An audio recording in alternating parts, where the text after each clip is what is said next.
All right, Rebel fans, we are back with our post-game show for the big 49-7 win over Edgewood, which clinched the 2 seed in the area with a chance to be number 1 seed by winning next week. And we're here starting with our offensive player of the game, number 6, senior Jeremy Conway. I don't know why I said 7 because you ain't never wore number 7, but anyway, you know I'm old. So number 6, Jeremy Conway. And Jeremy, you were our offensive player of the game for a whole heap of touchdowns and a whole heap of catches. Had a great night. Maybe, would you think your best night of the season so far? I'd say so, yeah. I agree. Yes. So take us through some of that, especially the one that I particularly remember is the touchdown right after they turned the ball over, and then the touchdown right at halftime. So what about those 2 plays in particular? JoJo really had good ball placement, throwing it over the top of people, just did great in the blocks that I had, running that through the edge. So it's a great team effort, though. Absolutely, which is what it takes. And you had 1 touchdown rushing, right? Yes, sir. Which is kind of unusual. Yeah. Is that something y'all put in this week? A couple of weeks ago. We've had it in our arsenal, but yeah. So you had a total of 3 touchdowns. Yes, sir. And a good many receptions. Mm-hmm. Fair catch on a punt or 2. Yes, sir. Just an all-around great game. Big game next week. Yes, sir. Get ready for it. On the road. Feel like tonight felt a lot more like Chambers Rebel football than the last couple of weeks. Glad to be back home playing in front of all our fans, great atmosphere. So it's good. Well, we've got to go on the road, see if we sir. can wrap up that area championship. Yes, sir. Then we'll know which one of those guys in there that they're watching we get to play. All right, so number 6, Jeremy Conway, is our offensive player of the game. Congratulations. Thank you. Great game. Thank you. We'll hope to meet again like this someday. Yes, sir. And we're going to swap out for our defensive player of the game.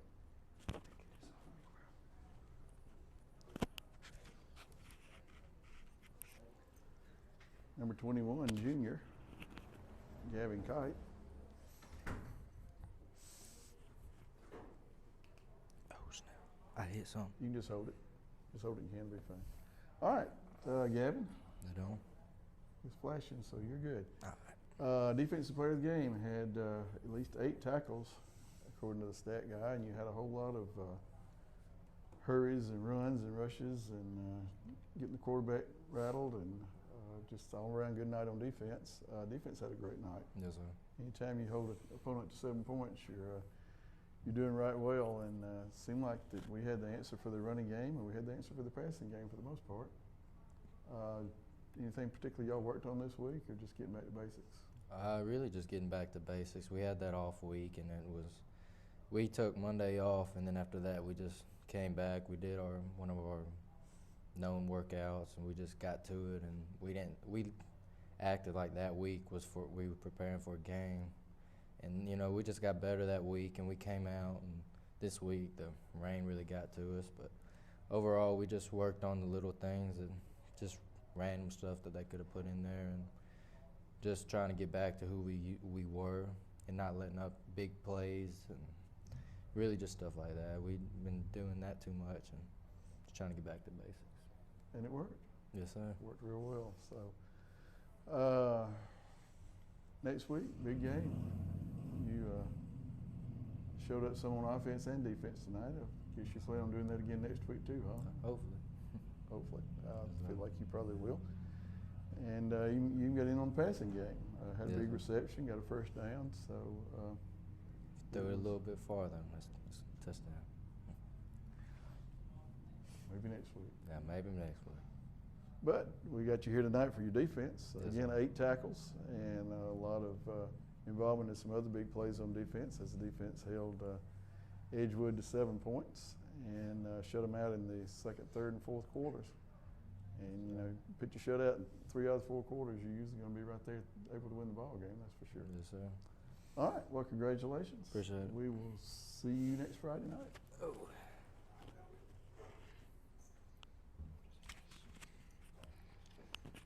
Now we get to our play of the game. I can never get this thing on. There we go. Number 16, senior John White, and I told him before we started I was going to let him pick because it was kind of two plays that we had to choose from. One was an interception, and one was a completely untouched touchdown run, but the interception happened first, so let's talk about that. Old tip drill came into play, didn't it? I was on my dude, but he didn't throw it to my dude. He threw it to Yerda's guy. Yerda tipped it up, so props to Yerda for helping me make the play. But he tipped it up. I had it at first, and then Hunter Burdett came in and knocked me over, and then the ball, I lost it. I didn't know where it went. I guess apparently it hit my helmet. That's what they said. And came back down with it. Then you got loose and scored. Almost. Yeah, it looked like you were going to make it there. Number 2 was pulling me by my towel. Couldn't get away from him. You got it down inside the 40, and was that the drive that you later scored on? Oh. I can't remember. I don't think so. Well, in case it wasn't, let's talk about that play. You had a touchdown call back, and we managed to get another first down, and then you had basically same play almost. An untouched opportunity to score a touchdown. I mean, how does that feel when you're like out there? It's got to be like surreal to feel like nobody's touching you. Just it's almost walking like in the end zone. it's almost like you're invisible. So how did that feel? I mean, it just felt good. I was supposed to go to the outside, but see a hole in the inside with blockers there. I'm gonna take that, and I went untouched, like you said. You sure did. We even watched it again on the iPad to see if anybody touched you, and didn't see a soul. So those are our, I guess, 1A and 1B plays of the game, and you were involved in both. An interception that certainly turned momentum of the game around, and then a touchdown that further turned the momentum. And then when that touchdown at the end of the half on that last drive, that was kind of it. Yes, sir. Good all-around game offensively and defensively, and time to get ready for next week. Oh yeah, getting ready. I'm sure y'all will work hard and try to get ready for Macon East. It's kind of like last year. You got to beat Macon East to win the area. Yes. Last year we had to beat them by a certain number of points. This year just got to beat them. So, oh yeah, I do remember that. It's like a 14-point spread, wasn't it? Yeah. And this year we just got to beat them. So yes, sir. good deal. Well, all right, John. All right. You go back and enjoy the paparazzi. Yes, sir. Here comes Coach Allen. He's going to give us an update on the score. You with me, Coach? I'm having back trouble. Go on in here, Coach Allen. Hey, Calvin. Well, win number 6, 6-1. Career win number 155. So everyone, I'm sure, has a little bit something different about it. This one, I know, clinched a home playoff spot. So that's can't argue with that. Yeah. Thought we kind of got back to basics this week. Yeah. You know, we're a run, play action team, is what we are, out of the spread. And so we have to establish the run. I was probably a little hard-headed at the beginning of the game. They were in an unorthodox defense, and took us a minute to figure it out. You know, and they had a lot of guys in there, and sometimes they got more guys in there than you can block. But we kept chipping away, and our kids stayed patient, and we kind of figured out some things that they were doing, and I thought we were able to expose them a little on the perimeter, and then kind of warmed up, got to throwing the ball and really loosened them up, and had a tremendous second quarter. I think we scored 28 points in the second quarter. It took us a little while to get going, but once we got going, I thought we played really well, and it sure is nice to be back home. It's nice to get a win. Had a big turnover on special teams. Yep. They muffed Yeah, the I kickoff. missed that. I was trying to figure out what they were doing, and so I was looking down. So kind of versed me through that. Well, the Edgewood receiver, there were two of them kind of ran together and kind of scooted out, and I don't remember who recovered it. It seems like it was Ben Banks. Yeah, may have been. But and that was a big break, and then I think we scored the next play. Yeah, through the ball. sure scored. did. And so big 14-point swing for us.